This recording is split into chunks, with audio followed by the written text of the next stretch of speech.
말씀은 디모데후서 2장 21절부터 26절까지 말씀입니다. 우리 한 절씩 교독하도록 하겠습니다. 또한 너는 형제의 정욕을 피하고 주를 깨끗한 마음으로 부르는 자들과 함께 의와 믿음과 사랑과 화평을 따르라.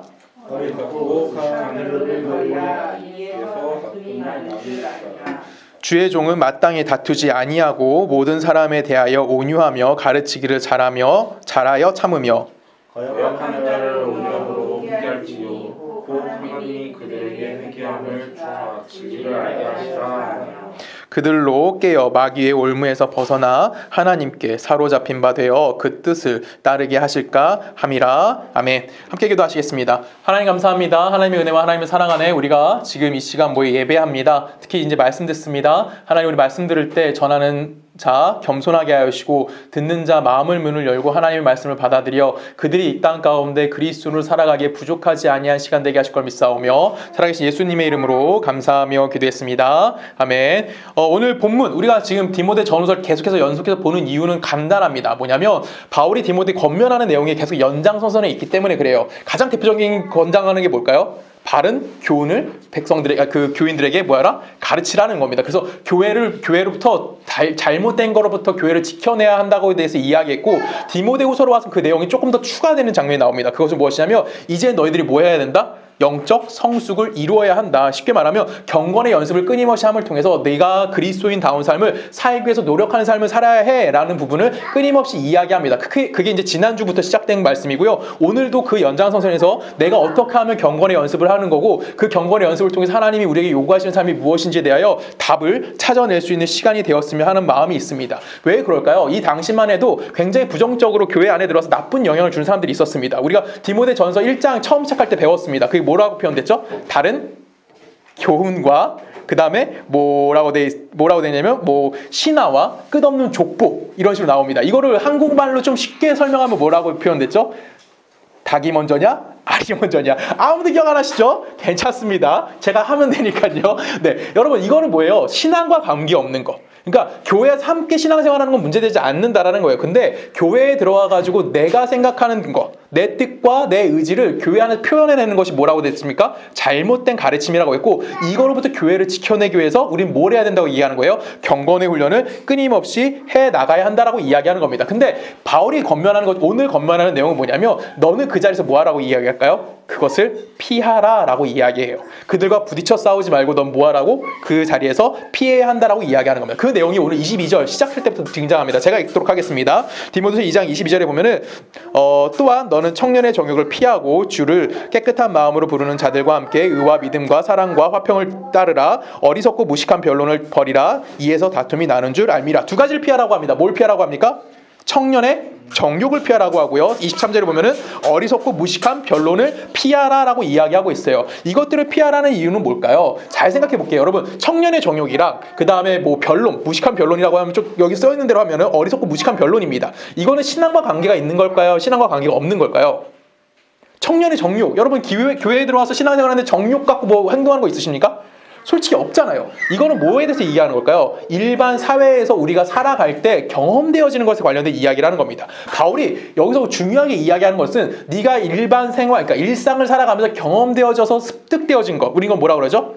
지식이라고 이야기해요. 그렇죠? 지혜라고도 이야기합니다. 이걸 가지고 뭐 하라는 거예요? 교회 안에서도 그것 뜻을 가지고 다른 사람을 가리킬 수 있어야 함에 대해서 이야기하는 겁니다. 교회에서 그냥 항상 이야기하는 게 중요한 게 뭐냐면 내가 경험하지도 못했고 내가 알지도 못하는 걸 가지고 뭐 하는 거예요? 교회 그 신앙적인, 아니 쉽게 얘기하면 성경의 내용을 자기가 조금 더 안다고 해서 뭐 하는 거예요? 남에게 강요한다든가 남에게 억압적으로 이야기한다는 거야. 이렇게 이야기하는 것은 그게 잘못됐기 때문에 그걸 뭐 하라고 이야기하는 겁니까? 피하라라고 이야기하고 있다라는 거예요. 여러분 교회에서 가장 세상에 관심 없는 사람이 누굴까요? 교회 안에 세상에 가장 관심 없는 사람. 우리 교회는 다 관심 있습니다. 그렇죠? 여러분 세상에 관심 없는 사람. 그럼 우리 중에서 누가 제일 관심 없을까? 라고 하면 다 나를 찝어야 되는 거예요. 근데 내가 그럴까요? 안 그래요. 나도 세상 관심 많거든요. 날짜 바뀔 때마다 좋아요. 봄이 와. 좋은 거 나오면 좀 좋은 거 나와. 요즘엔 밤양갱? 이거 꽂혀가지고 있었는데 어제 저희 집사님 저기 보내줬어요. 그 황정민의 방양갱? 여러분 그거 정말 재밌습니다. 그 영화에 나오는 황장미 그 장면을 다 잘라가지고 그 노래를 만들었어요. 대단하더라고요. 아무튼 계속 봤습니다. 재밌더라고요. 아무튼 그렇게 우리는 세상의 흐름에 관심이 없지 않는 자들이에요. 근데 교회, 그냥 일반적인 교회를 볼게요. 일반적인 교회에서 교회 가장 관심 없는 사람은 누굴까요? 연세가 많으신 할머니 권사님들인 겁니다. 제가 설교 시간에 가끔 얘기합니다. 우리가 가장 존경해야 되고 가장 본받아야 될 사람이 누구라고 얘기하냐면 그분들이라고 얘기해요. 왜 그분들이라고 할까요? 그분들이 저희와 동일한 나이였을 때 세상적인 정욕을 안 갖고 계셨던 분일까요? 그들이 세상을 살면서 욕심이 없었던 분일까요? 교회에서 어떤 자리를 차지하려고 뭐 싸움을 해본 적이 없으신 분들일까요? 다 하셨을 겁니다. 그럼에도 불구하고 지금 그분들은 뭐 하고 있는 거예요?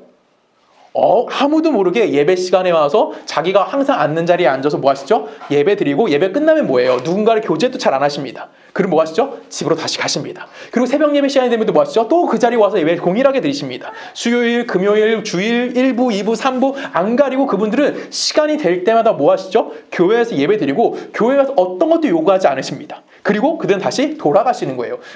저는 가장 좋은 신앙이라고 하는 분들이 바로 이런 모습이라고 생각하는데 왜 그럴까요? 이분들은 내가 교회에 들어와서 내가 그동안 세상에서 배웠던 지식을 가지고 무언가 할 수 없다는 걸 뭐 하는 거예요? 이미 체득하신 분들이라는 거예요. 그래서 이제는 내가 세상에서 이분들이 많이 쌓아왔을 거예요. 세상에서 지식을 획득했다 보니까 지식을 경험하고 지식을 얻다 보니까 결론적으로 내가 저 사람에게 아무리 좋은 얘기를 해도 저 사람이 변한다?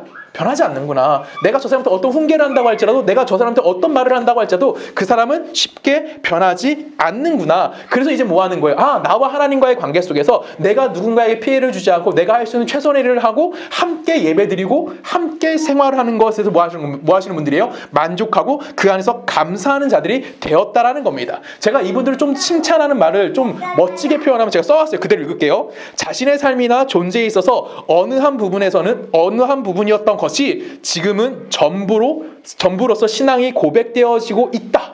그러니까 그분들이 어느 한순간은 고백했을 거예요. 지금도 우리는 그렇잖아요. 주일 예배드리고 아니면 내가 뭐 신앙생활하면서 기도하고 이럴 때는 내가 하나님께 드려지는 시간을 갖습니다. 근데 그때 일부만 우린 드렸어요. 근데 지금 그분들은 뭐 하시는 거예요? 삶의 전체를 하나님 앞에 드리는 삶을 살고 있다라는 거예요. 그래서 저는 항상 얘기하는 게 저희 교회에 나이 많은 분이 계셨으면 하는 마음이 있어요. 그래서 제가 저번에 말씀드렸죠. 저희 어머니 꼬시려다가 실패했다고. 안 오신대네. 오셨으면 좋겠는데 아무튼 안 오신대. 안 오면 할 수 없는 거죠. 아무튼 저보다 나이 많으면 왜 필요할까요? 그분들은 이미 이 세상에서 경험하신 것만큼 경험하셨고요. 우리가 알지 못한 지혜를 갖고 계신 분들입니다. 그리고 그 지혜를 뭐 하시는 거예요? 우리에게 그 지혜를 조용히 전해주시는 분이에요. 저는 이게 교회의 책임 중에 하나라고 생각합니다. 여러분 교회가 뭘까요?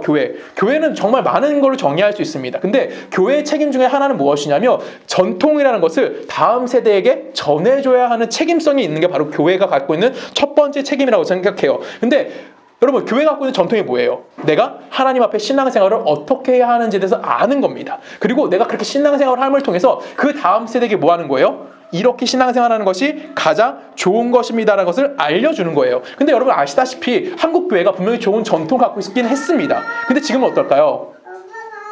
그 전통을 나눠주는데 솔직히 지금은 실패했어요. 가장 대표적으로 등장하는 확인할 수 있는 부분이 뭐죠? 전통이 실패했다는 걸 확인할 수 있는 부분? 목사님 자녀가 교회에 잘 나오지 않아요.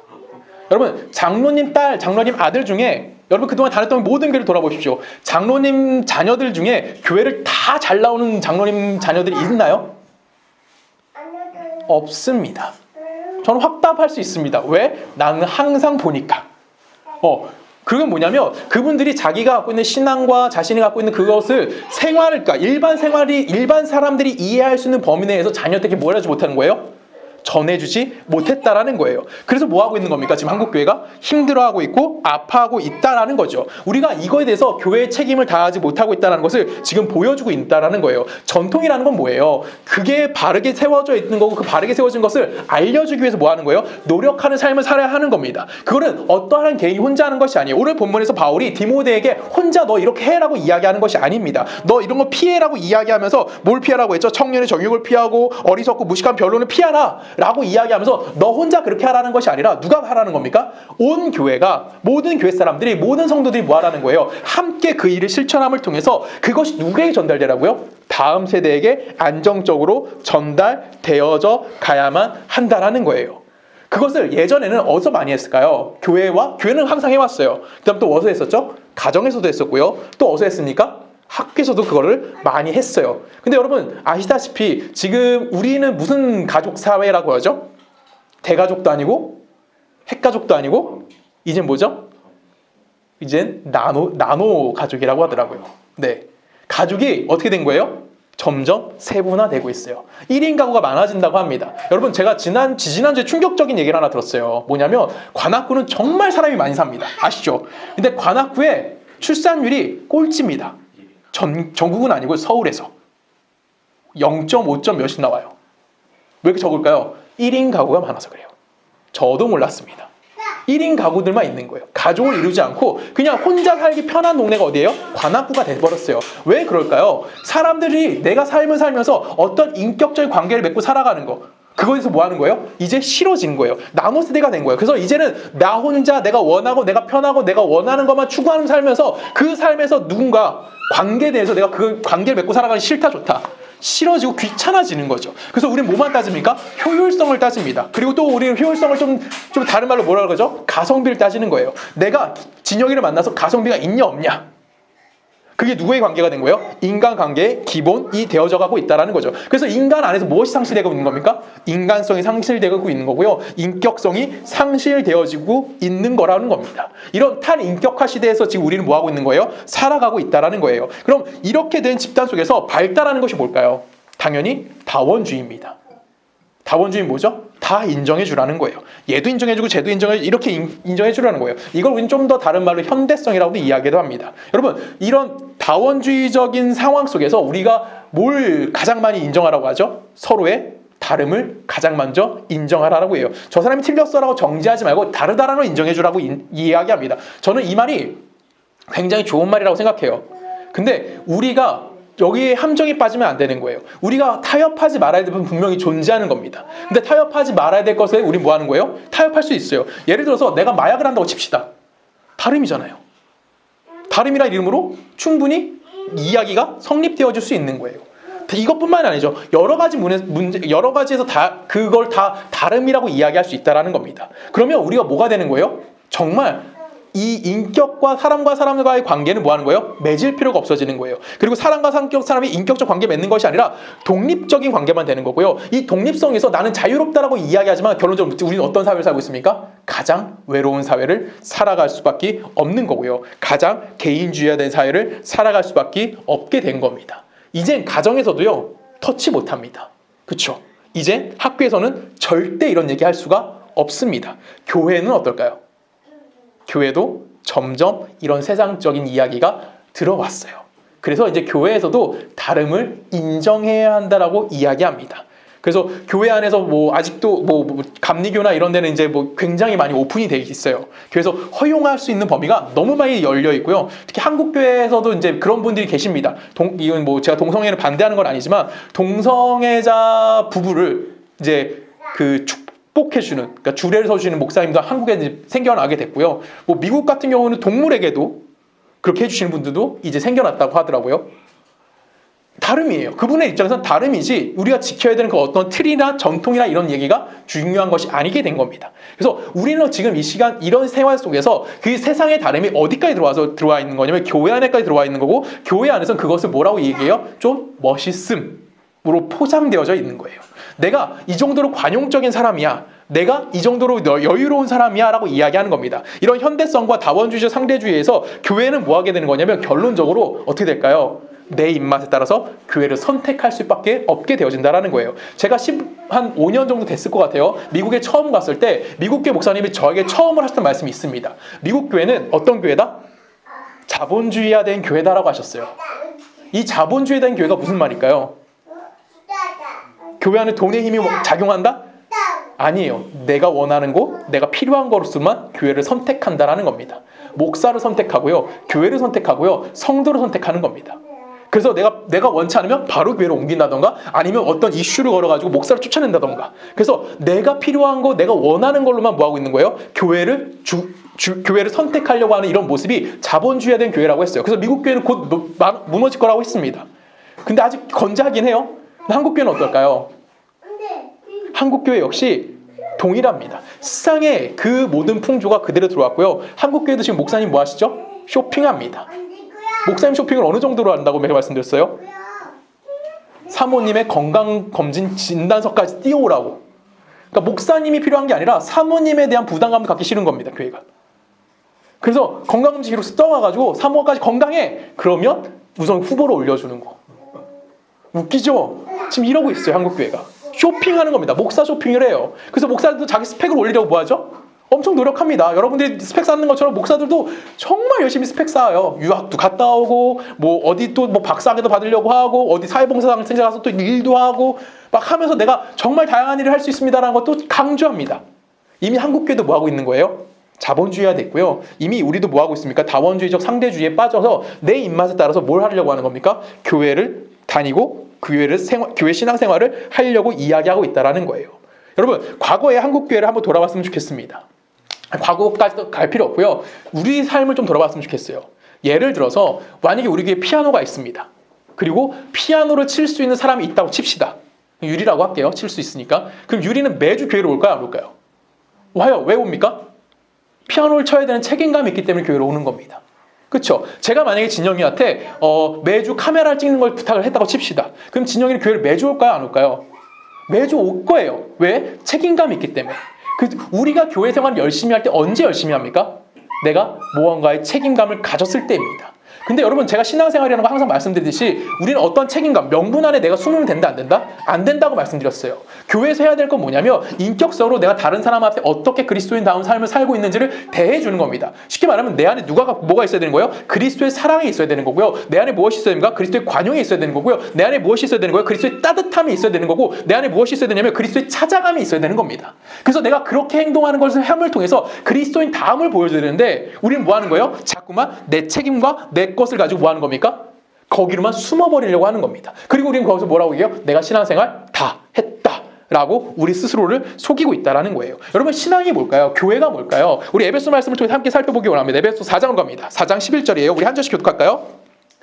제가 먼저 읽을게요. 그가 어떤 사람은 사도로, 어떤 사람은 선지자로, 어떤 사람은 복음 전하는 자로, 어떤 사람은 목사와 교사로 삼으셨으니 성도를 온전하게 하여 그리스도의 몸을 세우려 하십니다. 우리가 다 하나님의 아들을 믿는 것과 아는 일에 하나가 되어 온전한 사람을 이루어 그리스도의 장성한 분량이 충만한 데까지 이르리니 라고 이야기합니다. 자, 그 바울이 지금 우리한테 뭘 얘기하고 있어요? 사람들에게 각각 맡긴 일이 있다라는 거예요. 그래서 맡은 일을 가지고 뭐하게 한다고요?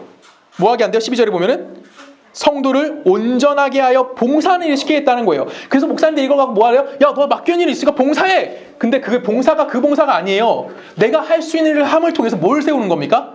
그리스도의 몸을 세우는 거예요. 그러면 그리스도의 몸을 세운다는 것은 내가 혼자 잘나서 막 엄청난 자리에 올라가는 겁니까? 아니에요. 함께 가는 거예요. 그래서 마지막 13절에 뭐라고 얘기합니까? 우리가 다 해요. 다. 나 혼자가 아니라 우리 모두가 하나님의 아들을 믿는 것과 아는 일을 뭐가 돼서? 하나가 돼서. 따로따로가 아니라 함께 하나가 돼서 온전한 사람이 돼서 어디까지 이르는 거예요? 그리스도의 장성한 분량에 이르게 되어져야 한다라고 이야기하는 겁니다. 나 혼자의 신앙 성숙과 나 혼자의 거룩과 나 혼자의 영성을 교회는 이야기하는 것이 아니라 교회는 뭘 얘기하는 겁니까? 함께 성숙되어져 가는 거예요. 누군가가 아직 못 따라오면 그 사람한테 억압해서 강제로 끌고 가는 것이 아니라 앞에 있는 자가 뭐 하는 거예요? 그 사람을 찾아가서 그 자리에 가서 함께 다시 시작하는 겁니다. 그것을 해내는 게 어디예요? 교회인 거고요. 이것이 교회의 전통이라는 겁니다. 이것을 우리는 어디에 전달되어야 되는 거예요? 우리 다음 세대에게 전달되어져야 되는 거예요. 정원이가 있고 민유가 있고 우리는 은하가 있어요. 그들에게 뭘 전해주는 거예요? 이런 교회의 전통을 나눠줌을 통해서 교회가 계속해서 뭘 가져야 되는 겁니까? 어떠한 곳인지를 이야기해줘야 되는 거예요. 우리 교회가 갖고 있는 방향성, 우리 교회가 갖고 있는 정체성, 그걸 가지고 뭐 하는 거예요? 이들도 역시 그 안에서 성장하게끔, 그들도 역시 우리가 동일한 신앙생활을 하게끔 어떤 걸 자랑하는 자, 내가 하나님께 어떤 걸 했다는 것을 자랑하는 교회가 되는 것이 아니라 우리와 함께라는, 내가 협력한다는, 내가 그 사람을 돌아본다는 그 마음을 가지고 뭐 하는 겁니까? 그 다음 세대에게 전달하기 위해서 뭐 하는 거예요? 교회가 존재해야 한다는 겁니다. 그게 교회가 가져야 되는 책임감이라는 거예요. 근데 한국 교회는 그 책임감을 뭘로 떠넘겼죠? 뭘로 떠넘겼습니까? 교회 건물로 떠넘겼고요. 교회 시스템으로 떠넘겼습니다. 야, 우리가 교회 건물 좋은 거 줬잖아. 여러분, 30년 지나보세요. 한국 인원 줄었잖아요. 성도는 어떨까요? 줄 거예요. 그럼 저기 막 엄청 큰 교회들 성도가 꽉 찰까요? 그걸 유산으로, 그걸 전토로 주면 빚만 돼요. 나중에 그거 거기 예배 한번 드리면 그 가동돼야 되는 전기세를 어떻게 감당할 거야? 그럼 우리도 유럽처럼 뭐가 되는 거야? 팔아먹게 되는 거예요. 한국교도 이미 팔아먹고 있어요. 가장 많이 팔린 데가 어딘지 아십니까, 여러분? 절이에요. 절에 진짜 많이 팔렸어요. 한국교회가. 큰 건물로 갖고 있는 교회들은 아직 갖고 있지만 상가교회들 제일 많이 팔린 게 절로 팔립니다.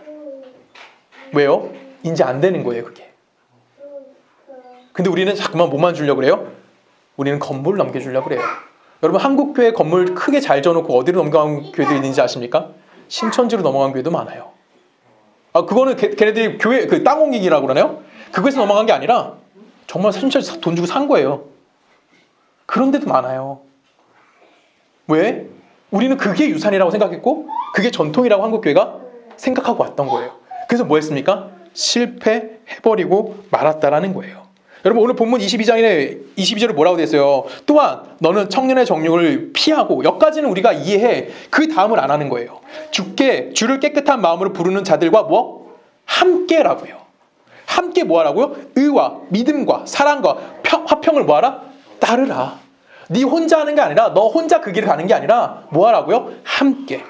내가 뭐 있어야 되는 거예요? 내 안에 뭐가 있어야 되는 거예요? 의가 있어야 되는 거고요. 내 안에 또 뭐가 있어야 돼요? 믿음이 있고 사랑이 있고 화평이 있어야 되는 건데, 그것이 내가 혼자 잘나서 저 멀리가 혼자 있는 것이 아니라 함께 그 자리를 살아내야만 하는 겁니다. 이 모습이 하나님이 교회에 주신 복인 거고요. 우리가 가져야 되는 책임인 거고요. 우리가 함께 누려야 되는 예수 그리스도로부터 공급되어지는 부요함이 바로 이 모습이라는 것을 성경이 우리에게 이야기해주고 있다라는 것이죠. 그런데 지금 우리는 솔직히 그렇게 하지 못할 때가 많습니다. 왜? 내 열심이 더 앞서야 되고 내 힘이, 내 이름이 더 높이 올라가기를 소원하는 모습대로 우리는 살고 있기 때문에 그래요. 제가 지난주도 말씀드렸지만 우리 교회는 참 그런 모습이 아직은 없어서 너무너무 감사합니다. 앞으로도 계속 이러기를 원해요. 저는 이게 우리 교회의 전통이 되기를 원합니다. 그래서 정말 우리 교회가 내가 갖고 있는 내가 갖고 있는 은사라는 표현을 쓰겠습니다. 그 은사를 가지고 뭐 해야 되는 겁니까? 다른 사람들을 섬겨주는 거예요. 바울이 지금 에베소서에 했던 말씀처럼 섬겨주는 겁니다. 그때 섬겨주는 것이 내가 그 사람을 훈계하고 가르치는 게 아니에요. 섬김을 통해서 그 사람이 내 자리까지 올라올 수 있도록. 저도 역시 여러분들을 찾아갈 거고요. 여러분들도 저를 찾아오셔야 되는 겁니다. 그래서 서로에게 영향을 주고 서로 부족한 걸 채워주셔야 되는 거예요. 여러분, 제가 능력이 좋습니까? 아니잖아요. 여러분 다 아시잖아요. 그럼에도 불구하고 여러분은 찾아오시는 거고요.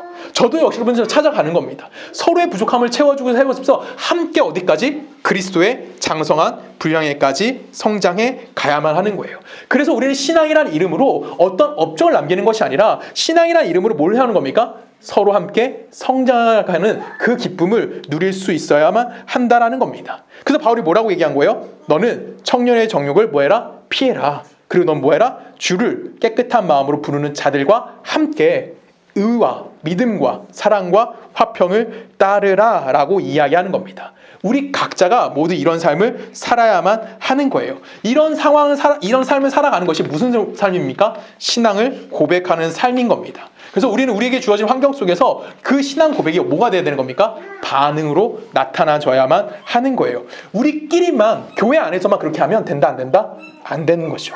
우리는 딱 세상에 나가서 동일한 삶을 살아낼 수 있어야 하는 겁니다. 여러분, 고대랑 연대랑 사이가 좋습니까? 안 좋습니까? 안 좋겠죠. 네, 안 가봐서 모르겠어요. 안 좋다는 얘기는 항상 들으니까. 고연전이라고 해야 되는지 연고전이라고 해야 되는지 여러분 모르시죠? 우리는 그 학교를 안 다니까 관계가 없어요. 그렇죠? 우리는 그냥 연고전이라고 하겠습니다. 자, 근데 고대 안암동에 가면, 제가 이건 진짜 본 거예요. 안암동에 가면, 고대 안암동에 있잖아요. 안암동에 가서 손이 다쳐서 그 약국에 갑니다. 그러면 뭘 달라고 해야 될까요? 고연 달라고 해준다고 해요. 진짜 그렇대요. 나 그래서 웃기다고 했는데 정말 그렇다 그러더라고요. 연고 달라고 하면 안 준답니다. 쟤네들은 정말 열심히 싸워요. 연대랑 고대 열심히 모여 싸웁니다. 근데 그들끼리는 매우 끈끈한 거예요. 이게 어디에 있어야 되는 거예요? 교회 안에 있어야 되는 거고요. 이 세상 속에서 우리가 다른 사람들과의 연대함을 통해서 그 모습이 우리들의 모든 삶 속에서 드러나야만 하는 거예요. 우리 안에 그런 연대하는 마음이 없다면 우린 뭐가 되는 걸까요? 스스로 고립되는 자가 되는 거고 신앙생활을 하고 있다고 스스로를 속이는 자가 되어줄 수밖에 없다라는 겁니다.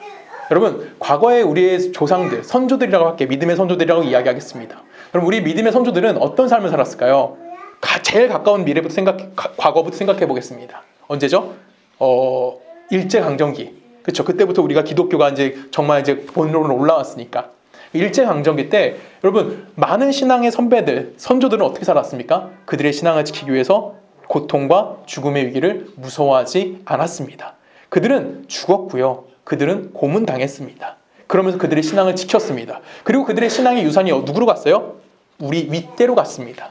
근데 너무나 안타까운 건 뭐냐면 윗대에 오면서 어떤 일이 발생했죠? 경제가 성장하면서 예수 믿는 게 복이다 라고 했어요. 그래서 기복으로 그들의 신앙이 흐르게 됩니다. 그 결과가 지금 무엇이죠? 우리예요. 우리는 이 길을 또 우리의 후배들에게 전달해야 될까요? 아닙니다. 우린 다시 처음으로 돌아가야 되는 거예요.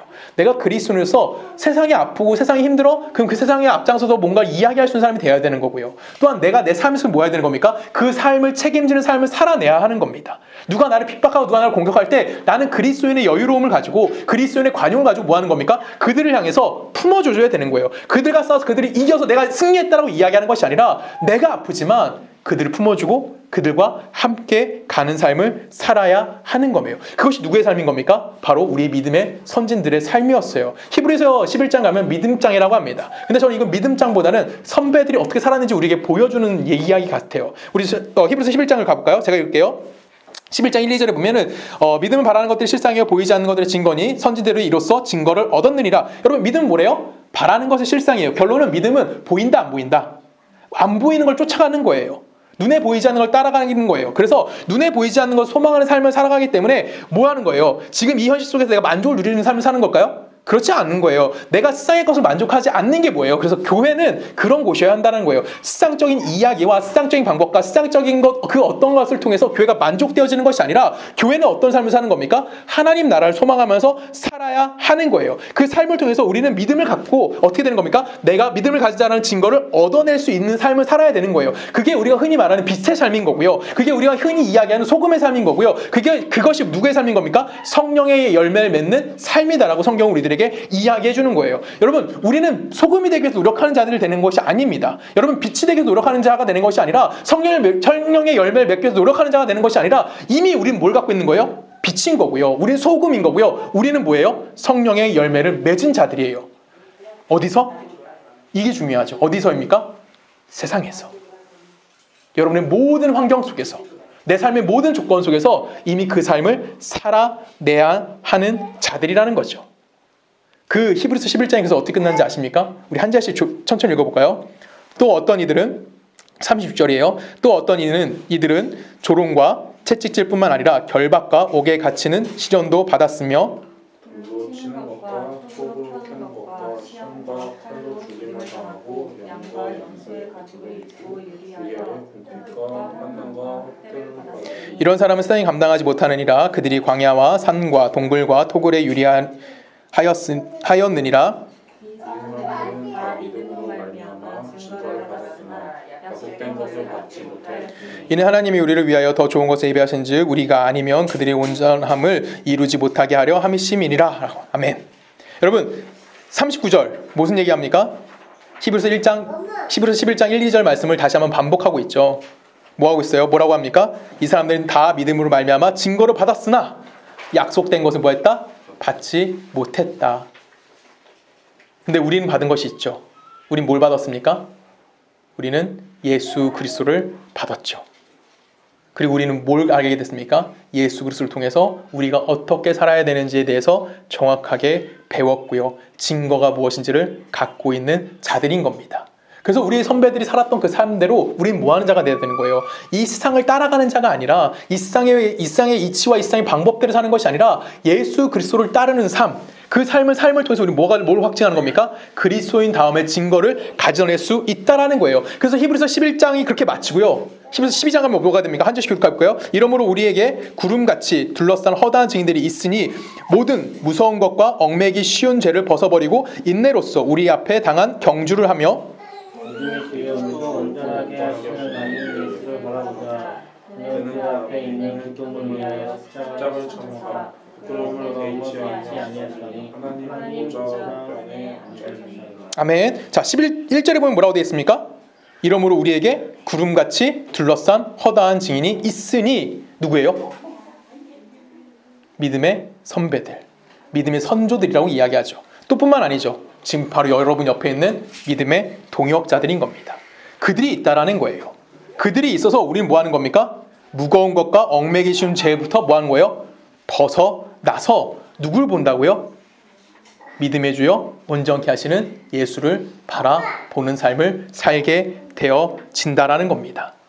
우리는 내 죄를 끊어낼 수 있는 것은 내 힘과 내 능력이 아니에요.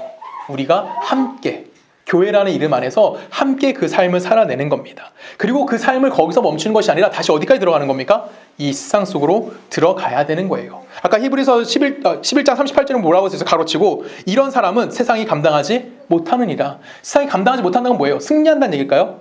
아니죠. 세상이 감당하지 이해하지 못한다라는 거예요. 쟤 왜 저러지? 쟤 뭐지? 왜 저렇게 고통을 당하고 저렇게 힘들어하는데 예수를 따르지? 왜 하나님을 믿지? 그 삶이 누구의 삶인 거예요? 우리의 삶인 거예요. 그리스도의 관용을 갖고 그리스도의 사랑을 갖고 그들에게 다가가고 그들과 함께 살아내기 위해서 노력하는 삶을 살아야 하는 겁니다. 내가 오늘 본문으로 돌아오면 내가 하나님 백성이라고 하면서 청년의 정욕을 피하지 못하고요. 어리석고 무식한 변론을 가지고 있다면 우리는 아직 뭐 하는 거예요? 좋은 신앙을 가지고 있다라고 이야기할 수 없습니다. 아니면 내가 신앙을 갖고 있지만 그 신앙을 제대로 활용하지 못하고 있을지도 못할 수도 있고요. 아니면 신앙을 갖고 있다고 하지만 그 신앙이 내 삶에 아무런 영향을 주지 못하는 자일 수도 있습니다. 우리는 어디서 돌이켜야 됩니까? 이 현장으로부터 돌이키셔야만 하는 겁니다. 그리고 그 뒤에 구절에 이렇게 말씀합니다. 우리 한 절씩 읽을게요. 주의 종은 마땅히 다투지 아니하며 모든 사람에 대하여 온유하며 가르치기를 잘하며 참으며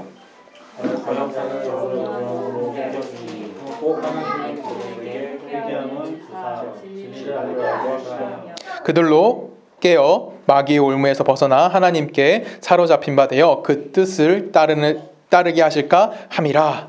아멘. 뭐 하지 말래요? 24절에 다투지 말고 사람에게 뭐 하래요? 온유하고 잘 가르치래요.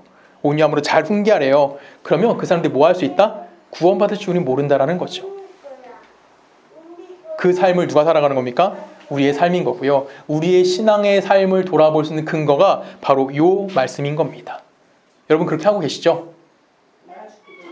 아멘. 여러분 그렇게 하고 계시죠? 아멘이실 겁니다. 그렇죠? 우리는 내 삶을 통해서 다른 사람들이 하나님을 볼 수 있게 하는 거예요. 앞으로 우리 교회가 이런 교회가 되길 원합니다. 이게 솔직한 심정이죠. 우리 교회가 이런 교회가 되길 원해요. 세상 앞에 뭐 하는 교회? 당당하게 서서 하나님의 이야기를 할 수 있는 교회. 우리끼리 모여서 아멘하고 우리끼리 모여서 즐거워하는 교회에서 멈추는 것이 아니라 이 세상 속에 들어가서 우리가 할 수 있는 걸 나눠줄 수 있는 교회.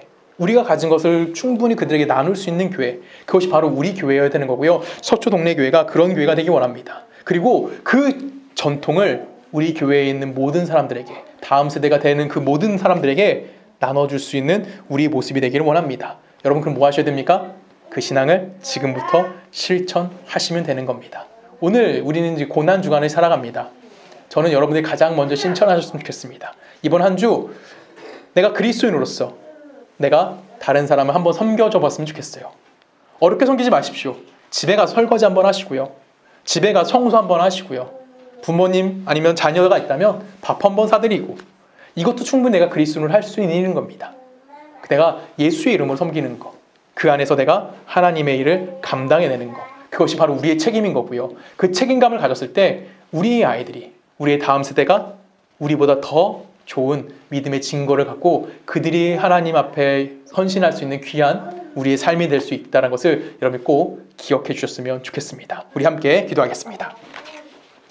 사랑하는 하신 아버지 감사합니다. 오늘 바울은 우리에게 교회의 책임에 대해서 이야기합니다. 교회는 세상의 것과 세상의 뜻과 세상의 방법으로 이루어지는 것이 아닌 하나님의 뜻과 하나님의 방법으로 이루어져야 되는 곳입니다. 그래서 이곳에서는 어떠한 것을 가지고 판단하는 것이 아니라 그리스도의 마음으로 서로를 기다려주며 서로를 사랑해 주어야 하는 것입니다. 하나님 이것이 다시 한번 우리 다음 세대로 전달될 수 있는 그런 교회가 되어지기 원합니다. 하나님 우리를 사랑하셨고 우리를 이 땅 가운데 세우셨고 우리를 통해 목적하신 그 일이 우리의 삶을 통해서 증명되어지게 하여 주시고 그것이 증거가 되어 이 땅 가운데 하나님의 교회로 바르게 설 수 있는 우리 서초동네 교회가 될 수 있도록 우리와 함께하여 주시옵소서. 이제는 우리 주 예수 그리스도의 은혜와 성부 하나님의 사랑과 성령님의 내주되심이 하나님의 백성으로 이 땅 가운데 바르게 살아가기를 소원하는 우리 서초동네 교회 모든 성도님들의 삶과 그들의 가정과 그들의 직장과 그들이 살고 있는 모든 나라 가운데 지금부터 영원히 함께 하시기를 간절히 축원하옵나이다.